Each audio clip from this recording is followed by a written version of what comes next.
പ്രേക്ഷകർക്ക് cricket YouTube ചാനലിലേക്ക് സ്വാഗതം. ഈ സൗത്ത് ആഫ്രിക്കയായിട്ട് 2-0 തോറ്റതോടെ ഗൗതം ഗംഭീറിൻ്റെ കോച്ചിങ് തീരാൻ പോവുകയാണ്. ഇപ്പോൾ അദ്ദേഹം കോച്ചായിട്ട് കളിച്ച 6 പരമ്പരയിൽ ഇവർ 2 എണ്ണമാണ് ജയിച്ചിട്ടുള്ളത്. ഒരെണ്ണം വെസ്റ്റ് ഇൻഡീസായിട്ട് 2-0, ബംഗ്ലാദേശായിട്ട് 2-0. ചില ടീമുകളായിട്ട് മാത്രമാണ് ജയിച്ചത്. ഓസ്ട്രേലിയയായിട്ട് 3-1 പൊട്ടി, സൗത്ത് ആഫ്രിക്കയായിട്ട് 2-0 പൊട്ടി, ന്യൂസിലൻഡായിട്ട് 2-0 പൊട്ടി.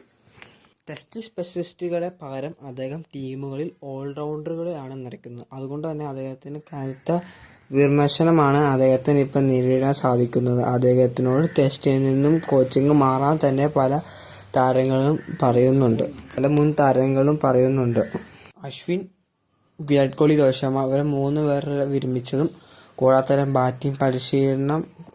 ബാറ്റിംഗ് നിലയിലുണ്ടാക്കുന്ന മാറ്റങ്ങൾ സ്ഥിരമായിട്ട് വയ്ക്കാതെ തന്നെ പല താരങ്ങളെ ഓരോരോ കളികളിൽ ഇറക്കിയുള്ളതും എല്ലാം കൂടി ഇന്ത്യക്ക് വലിയ പ്രശ്നമാണ് ഗൗതം ഗംഭീർ കാണിച്ചു വെച്ചിരിക്കുന്നത്. ഞാൻ കോച്ചായിട്ട് BCCIയുടെ തീരുമാനമാണ്. BCCI പറഞ്ഞാൽ ഞാൻ കോച്ചിങ്ങിൽ നിന്ന് മാറുമെന്ന് ഗൗതം ഗംഭീർ സൗത്ത് ആഫ്രിക്ക ആയിട്ടുള്ള ടെസ്റ്റ് പരമ്പര കഴിഞ്ഞപ്പോൾ അദ്ദേഹം അറിയിച്ചിട്ടുണ്ട്. ഇന്ത്യ സൗത്ത് ആഫ്രിക്ക ആയിട്ടുള്ള 2ാം ടെസ്റ്റിൽ 408 റണ്ണാണ് തോറ്റത്. പിന്നെയാണ് അദ്ദേഹത്തിന് ഈ വിവാദം കൂടി വരുന്നത്. ഇന്ത്യയുടെ 93 വർഷത്തിൽ ഇന്ത്യ ഏറ്റവും ഉയർന്ന റൺസിന് തോറ്റ തോൽവിയായിരുന്നു സൗത്ത് ആഫ്രിക്കയായിട്ട് കളിച്ച തോൽവി. ഇന്ത്യ ആദ്യമായിട്ടാണ് 400 റൺസിന് തോൽവി നേരിടുന്നത്. ഗൗതം ഗംഭീർ മാറുമോ ഇല്ലയെന്ന് നമുക്കറിയത്തില്ല.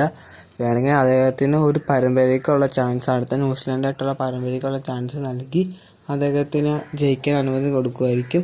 കൂടെ തന്നെ ഇന്ത്യക്ക് ഇനി വരാൻ പോണ എല്ലാ കളികളും ക്രൂഷ്യലാണ്. വേൾഡ് ടെസ്റ്റ് ചാമ്പ്യൻഷിപ്പ് എല്ലാ കളികളും 1-2 തോറ്റ് ബാക്കി എല്ലാ കളിയും ജയിച്ചില്ലെങ്കിൽ ഇന്ത്യ വേൾഡ് ടെസ്റ്റ് ചാമ്പ്യൻഷിപ്പിൽ സെലക്ഷൻ നേടുന്നതായിരിക്കില്ല. അപ്പോൾ ഇത്രയാണ് ഈ വീഡിയോയിലൂടെ പറയുന്നത്. കൂടുതൽ അറിയിപ്പുകളായിട്ട് പിന്നെ കാണാം.